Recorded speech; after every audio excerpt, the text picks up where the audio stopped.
এখানে তিন ফল আর বেগুন আরো পারতেছে। চারপাশে বেগুন আছে, পুরা গাছ গোছালিতে ভরা। যে পাশে যেখানেই তাকাবো সেখানেই গাছ। পেঁপে গাছ অনেক আছে, এগুলা হলো বরবটি গাছ। বরবটি ফুল এখনো আসে নাই, ওই পাশে কিন্তু অনেক অনেক আছে। করলা গাছ, তারপরে দেখাই আরো আলু গাছ, পুঁই শাক গাছ। এই দেখেন পুঁই শাক গাছ আছে। এই পাশে এই যে মিষ্টি কুমড়া। এর আগে অবশ্য ছিল টমেটো, দিয়েছিলাম ভিডিও। এবার হলো অন্য মানে এই বরবটি আছে নতুন আর কি এগুলা। তারপর ওই পাশে ওদিকে আরো আছে, কিন্তু সে তো লাল হয়ে যাচ্ছে। দেখাচ্ছি যে এই পাশে দেখেন ওগুলো ভেন্ডি গাছ, কচু গাছ। দেখাই চলেন।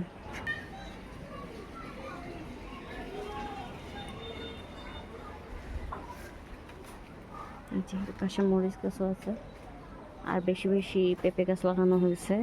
হলুদ হওয়ার কারণে, একটা কি ওষুধ দেওয়ার কারণে বুঝতে পারেনি, হলুদ হয়ে গেছে পাতাগুলো। সাপ টাপ থাকতেই পারে, কারণ যে পরিমাণে গাছ জঙ্গল হয়ে গেছে। আমার ছাদ থেকে আনটি বেশি দেখা যায়, যে উপর থেকে কেমন দেখা যায় এটা ভিডিও দিব না, উপর থেকে কেমন দেখা যায়। যেখানে বেগুন গাছ চিনতে পারতেছে না, দেখেন জঙ্গলই হয়ে গেছে বলতে গেলে। এই কারণে আমার আব্বু ভয় পায় এদিকে আসতে, যে সাপ থাকতে পারে। এই দেখেন এখানে আছে পাট শাক, আর এগুলো সব ভেন্ডি গাছ। এগুলো বিচি ফেলানো হয়েছিল, ওইখান থেকে উঠছে। এই পাশেও আছে, ওইদিকেও আছে। এদিকে দেখেন এটা ডালিম গাছ, এখানে পেঁপে গাছ, ওগুলা দুন্দুল গাছ। দুন্দুল ফুল আসছে, দুন্দুলও আসছে, আমি দেখাতে ভুলে গেছি, আপনারা খেয়াল করছেন কি না জানি না।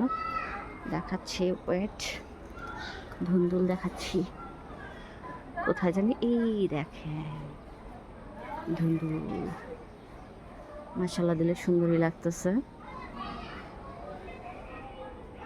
দেখি আমার আম্মু মনে হয় বেগুন পেরেছে, দেখি কই পারছে। কই গেল আম্মু? চলে গেছে নাকি? আম্মু চলে গেছে। ওই পাশে মাটির নিচের উপরের আলু গাছ হইতেছে, পুঁই শাক গাছ, করলা। অন্য সাইডেও গাছ আছে, ওইটা আরেকদিন দেখাবো। আজকে একটু পর্যন্তই থাক। আল্লাহ হাফেজ।